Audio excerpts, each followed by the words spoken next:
Saudara, Anda menyaksikan Breaking News Kompas TV.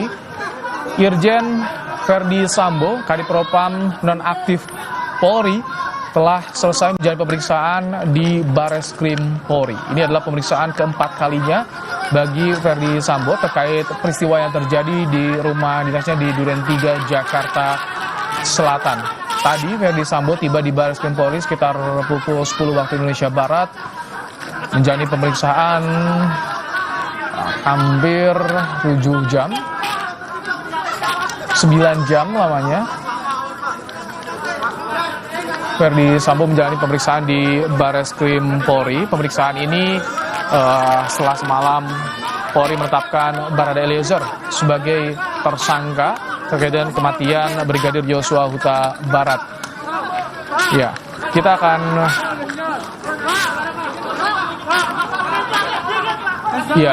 kita lihat bersama, saudara. Kita akan sedikit mendengarkan apakah akan ada yang disampaikan oleh Irjen Verdi Sambo pasca pemeriksaannya hari ini. Sebetulnya hari ini juga diperiksa tidak hanya Verdi Sambo, tapi juga rencana Bareskrim akan memeriksa istri dari Verdi Sambo. Namun tadi seperti yang disampaikan oleh kuasa hukum istri Verdi Sambo, mereka meminta penjadwalan ulang karena kondisinya tidak memungkinkan untuk diperiksa.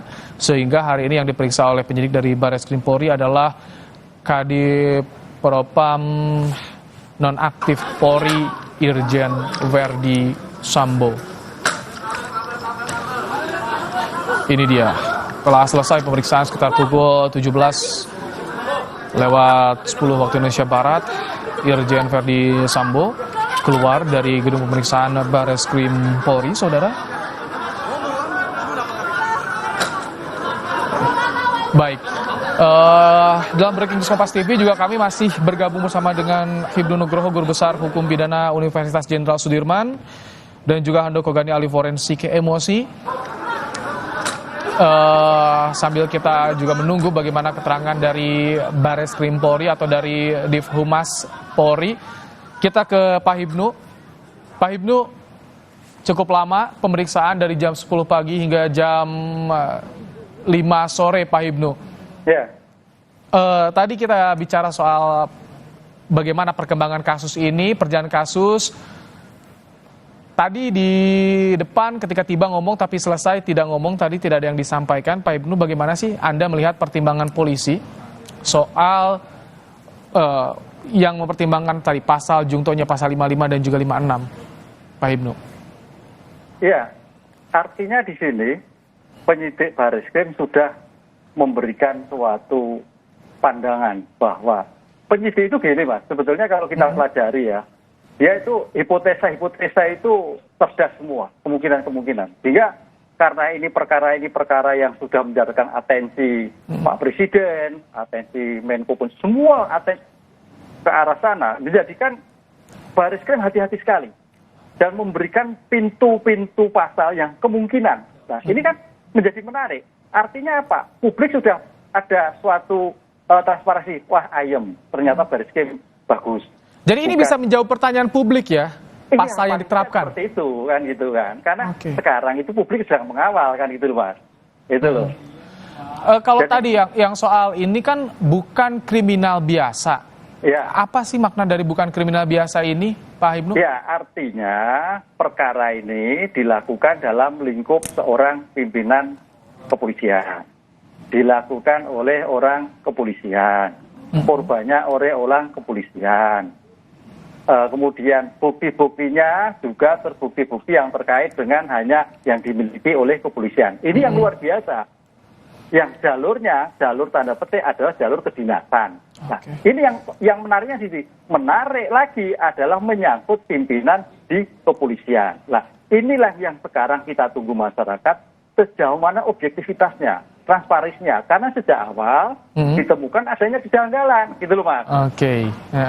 Ini sebelum kita bahas lebih jauh tadi soal ini di lingkup kepolisian, pelaku, korban juga, lokusnya di rumah Jenderal Polisi. Tapi saya ingin ke Pak Handoko. Pak Handoko, apakah ada pemandangan yang berbeda selain tanpa berkata-kata nih? Tadi yang ketika Irjen Verdi Sambo langsung masuk mobil, Pak Handoko, ekspresinya bagaimana sih? nggak bisa dianalisis tuh. Nggak bisa, kan terlalu cepat. Nggak berani, sama sekali nggak berani, nggak boleh malah ya. Oh, Itu malpraktek nanti. Ya nggak boleh. Jadi yang jelas yang bisa dianalisis tadi ketika datang karena memang memberikan kesempatan juga muncul mukanya di layar ya. Betul. Selain kemarahan, apalagi sih yang menarik dari tadi kedatangan Irjen Ferdy Sambo di Barreskrim, Pak Handoko? Yang menarik sebetulnya kan kesediaan beliau untuk memberikan pernyataan. Saya rasa itu juga menunjukkan bahwa beliau tak marah terhadap perkembangan yang ada, mungkin seperti itu ya. Atau mungkin juga hal yang lain yang kita tidak tahu. Nah, makanya saya nggak bisa berspekulasi. Cuman keputusan beliau untuk memberikan pernyataan itu juga sesuatu yang menarik gitu ya.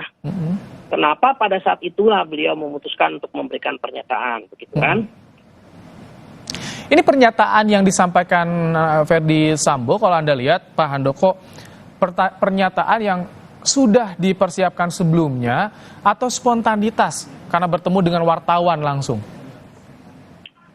Kalau kita menganalisis orang tokoh publik ya, seperti beliau yang biasa untuk berbicara kapanpun diminta ya, dan juga berbicara dengan teks, saya rasa kita sulit untuk membedakan.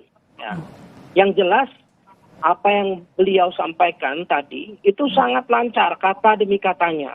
Kita hampir-hampir tidak pernah melihat jedah, gitu ya. Hanya yang satu saya perhatikan jedah paling penting memang di kata terakhir yang menarik tadi saya sampaikan, yaitu kata trauma. Di situ ya ada jedah. Mohon doanya untuk saya lupa istri atau keluarga, di situ ada jedah.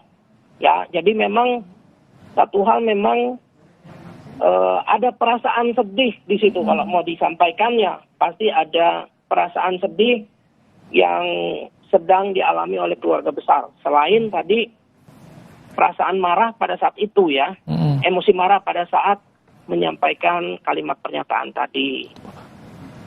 Oh baik, jadi ada perasaan sedih, marah, tapi apalagi sih perasaan yang disembunyikan Ferdy Sambo? Nanti kita akan bahas usai jeda ya. Kita jeda sejenak dulu, Breaking News Kompas TV. Baik. Sebelum kita jeda, kita akan kembali ke Barreskrim Polri. Kita akan mendengarkan keterangan yang disampaikan dari Dirtipidum bahwa klien kami dinyatakan sebagai tersangka. Itu sekitar jam 10 lewat lah. Nah, yang sangat kami sayangkan memang prosedurnya. Saya sejak awal sudah menyatakan bahwa sebenarnya klien kami dan kami juga sebagai tim kuasa hukum akan selalu kooperatif dengan proses yang ada dan menyampaikan apa adanya. Itu yang pesan saya kepada klien saya.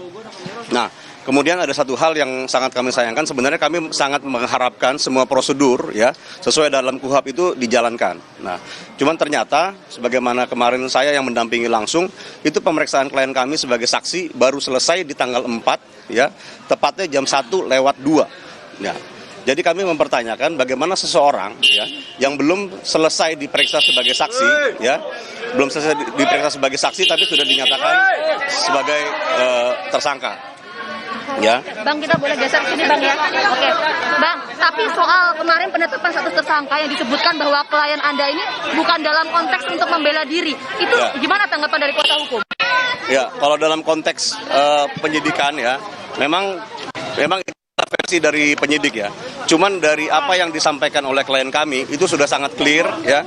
Peristiwanya juga sangat clear. Bagaimana penembakannya dilakukan sudah dimulai duluan dari korban ya. Sehingga ya kalau dari kami sih kami masih meyakini bahwa ini adalah sebuah pembelaan diri ya. Cuman itu adalah sebuah penilaian subjektif dari penyidik yang kami juga hargai. Oke, jadi pembelaan dirinya itu ini kan bukan pembelaan diri, Pak.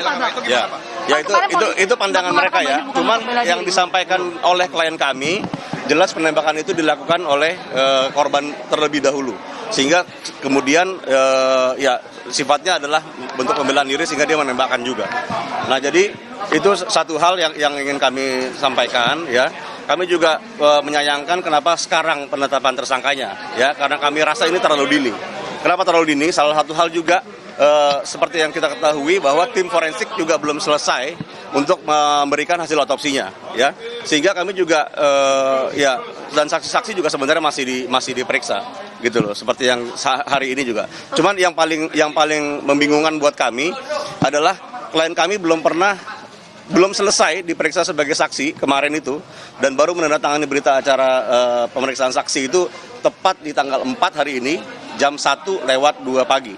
Ya, itu juga sudah kami tuangkan di dalam BAP, kami catat tanggalnya, sehingga itu buat kami adalah satu hal yang membingungkan gitu loh.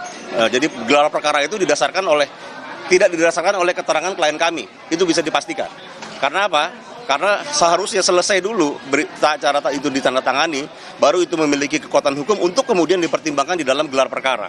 Ya, jadi sekali lagi gelar perkara itu makanya mungkin timbul kesimpulan bahwa itu bukan bela diri, ya, karena itu tidak mempertimbangkan apa yang disampaikan oleh klien kami, bahwa klien kami menerima tembakan terlebih dahulu, ya. Jadi kami sangat memaklumi, ya, dan kalau misalnya sekarang sudah masuk keterangannya, semestinya sudah ada, ya, kami berharap lah, ya, ada kesimpulan yang berbeda. Oke, nah, ya. Ini kan Baradae dikenakan pasal 5556 ini sebagai untuk membantu. Nah, ini bagaimana tanggapan dari kuasa hukumnya?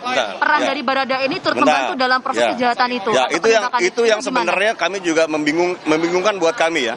Karena kalau dari disampaikan oleh klien kami, ya, itu semua dilakukan sendiri, ya, satu lawan satu. Jadi kalau misalnya kita bicara pasal 55, ya, berarti itu ada penyertaan, ada orang lain yang melakukan bersama-sama dengan dia dan memiliki niat yang sama, ya. Makanya dia juga, ya, pasal 55 itu berarti orangnya juga harus ada di situ, ya. Katakanlah kita pasal 56, ya, satu lagi, ya. 5556. Ya, kalau pasal 56 juga sebenarnya dia kan memberikan sarana, tapi dia juga harus memiliki niat yang sama. Jadi saya juga bingung sebenarnya orang siapa yang dimaksud, karena kejadian itu murni dilakukan satu lawan satu. Ya, saya rasa itu aja, ya. Baik. Terima kasih, Bang. Itu tadi yang dijelaskan oleh